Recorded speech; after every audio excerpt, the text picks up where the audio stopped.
Guys, and welcome to today's video where I show you different ways to find winning products with Google Ads. So we're not talking only about shopping or only about search. We talk about multiple Google Ad products, and we use these strategies all the time. I'm giving you like a guide on how you can do that, like how to start and then how to continue. We're not looking into AdWords itself right now because else it would take way too long, but I'm giving you the exact steps and descriptions of what you can do and what will yield in results sooner or later. So first of all, one quick thing, I am actually giving away 2 copies of my eCom PPC Academy course. You can find it in the description. If you participate in the giveaway, you can do certain things like, subscribe to this channel and do some other things to win entries. And in the end, I will give away 2 copies of my course for free. So make sure that you check this out, share it, and check it on Instagram, subscribe to this channel, and you will get entries so that you can win the course. And now let's get started with the first tip, actually, when we talk about testing. And this is very straightforward. Use a niche store. So when we're talking about product testing on Google Ads, if you use a niche store, you have certain advantages, such as you can upsell related products. So if you have a niche store in a certain category, you can literally go ahead, you can attract traffic, and even if the traffic doesn't buy, or the people who go to your store don't buy the products immediately, you still have a chance that these people are interested in something else. So you put them at the bottom of the page, or you have a good upsell in place or anything like that. And with that, you can make sure that you even get sales even though your original product was not that successful. The second thing is that you can send people to category pages instead of product pages, which is especially useful on Google search. So I'm talking about that a little bit more in a minute. And when you use Google search and send people to category pages, this can do very, very well for your business, and it can be super effective to test new products. Also, you improve your landing page experience. So if people go to a store and they're looking for something related to your niche and they realize it's a niche store, they realize, the design is adapted and other products are in there as well, people normally spend more time on your store, which means you get a higher quality score, which in turn means you get cheaper ads, you show up more often, you get a better ranking on Google. So these things all improve your relationship with Google in a way and make your ads better and cheaper. So this was just something up front. Now we get to the actual testing. And first of all, you can use dedicated shopping ads. And here is the testing process that I use for shopping for my Google Ads campaigns. First of all, I put all products in one campaign. So whatever I want to test, I put it all in one campaign. And then once I run it for a few days, let's say $10, $15, $20 budget per day if you start, at some point you realize that you have losers. And you can normally spot these losers because they give you no add to carts, they have very, very low click-through rate, they have super expensive CPCs, which wouldn't make them ever profitable for you. And, people are not spending a lot of time on your page. These are all potential signs for a loser. And those that are losers, you put in a separate low budget campaign, because you don't want these losers to actually reduce the stats of your overall campaign. And you want to make sure that those that are not performing well, you can put them like in a $5 or $10 per day campaign and see whether some of them might actually become a little bit better, but so that you only have like average and above average products in your main campaign. Then same thing though, you put winners in a separate high budget campaign. So, and you can also use my multiple priority strategy, which means the highest priority campaign gets the lowest bid, the lowest priority campaign gets the highest bid, so that you can make sure you pay the lowest amount per click at any given time.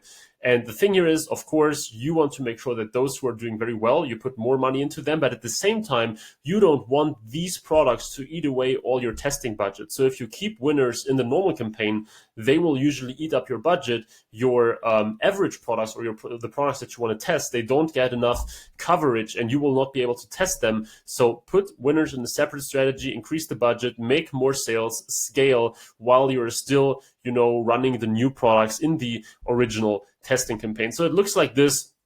You have a main testing campaign that is always running, but products in there are always temporary, because at some point, either they go into the winning product campaign or they go in the losing product campaign. And of course, the losing product campaign is also kind of temporary, because if products in there are still underperforming for a continuous amount of time, you just throw them out entirely. But I have it like this. one general testing campaign, the winners into a winner, the losers into a losing campaign, and if they don't like get better at some point in time, just throw them out entirely.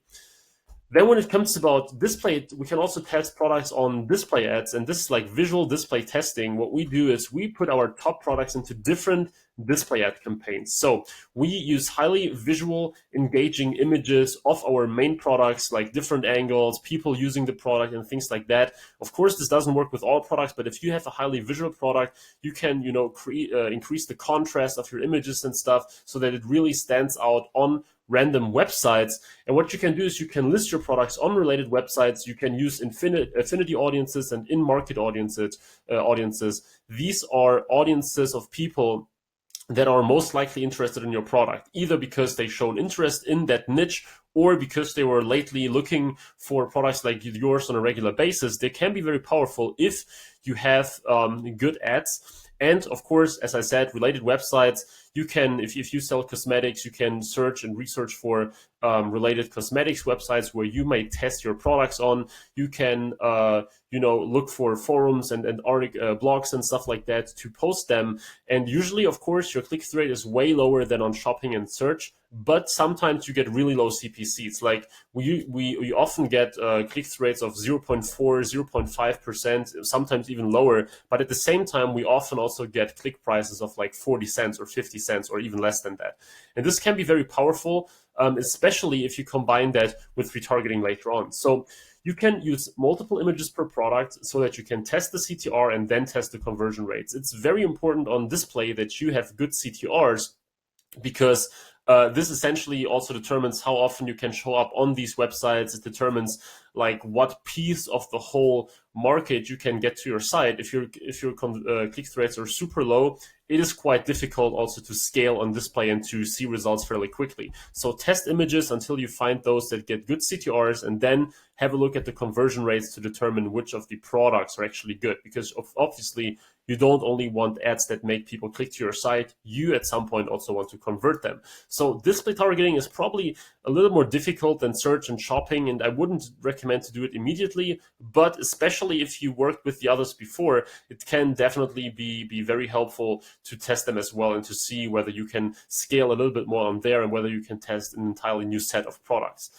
And then last but not least, we have search ads that I really, really like, and I still see many people not using them, where you can test, like I said in the beginning, whole categories by sending people to your category pages. So as an example, let's say you use an average broad search term like beach toys or kitchen gadgets. These search queries obviously don't really resonate with a single product only. So people that are looking for beach toys will not just land on your site and see like the first toy that you sent them to, and they think, okay, bam, that's it. I need to buy exactly that, right? This is not going to happen. If people look for broad searches, for broad items, for broad categories like beach toys and kitchen gadgets, you send them to a category page instead of a product page and let them decide. And this is something that you cannot do with shopping ads, because you have to lead them to a product page, obviously. But if you use a category page, you can let them decide, you can let them pick their favorite product, and product testing gets a lot easier if you do that. Plus, if you give them 30 products to choose from, the chance that they will like one of these is obviously higher than if you just send them to one single product where you're gambling that they are liking exactly that product. And then, of course, you can transform the best performance into individual search ads and shopping campaigns. So if you link them to category pages and find out that product X is doing the best all the time, you can put it into a new campaign on search and see how this goes. You can test it on shopping if you're not already doing that. But the point is, you can start very broad and still make very good sales without testing individual products. But then if you sell a lot of just one product type, one specific product, you can scale this product specifically. But it's not even necessary. Like, we run a lot of category campaigns where we never run traffic to individual products, and they're doing very, very well, especially, like I said, in broad categories, fashion, accessories, and things like that.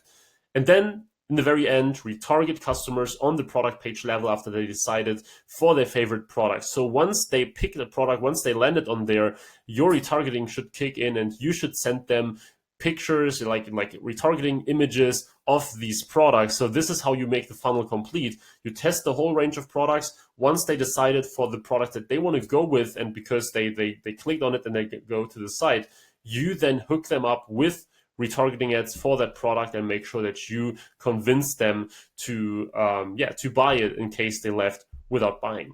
So these were 4 general tips for testing for different Google ad products. They can all be very effective. I recommend to first start with shopping, then search, then display. And these testing processes are very, very powerful if you apply them the right way. As I said, if you want to win a copy of my eCom PPC Academy course, we have around 200 students now.